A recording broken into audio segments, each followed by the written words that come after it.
What point in a speaker's career and journey should they really start thinking about systems and processes? Because it's one of those things where a speaker who's doing 70, 50, 75, 100 dates a year feels like, okay, you got to definitely have some of these things in place.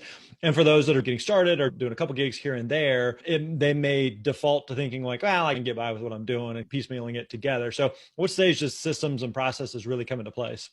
I think it's the moment that you realize that this is more than a side hustle, that this is a business that you want to grow. And if that's from day one, you're like, I want to get into speaking, I want to build this into a business, you have to start with the systems from day one. And it's this idea of being watertight, especially when you're first starting out. You want to make sure nothing is slipping through the cracks and you're actively building your systems because it's going to make you more profitable much quicker than somebody else who's gigging around and waiting for the phone to ring. However, if that's your flavor and you're treating this as a side hustle or you just like to speak as a hobby, there definitely is a case to be made with maybe I don't need those big systems because I quite literally am waiting for the phone to ring. And if it does, great. And if it doesn't, great too. I don't really care. But if you're ready to segue that into a full business where you want to do this full time, even if you do have a full-time job while you're doing this concurrently, you want to get the systems in place because even those people, the people who are listening, who are like experts full time and want to speak on the side and kind of segue that up into a full-blown business,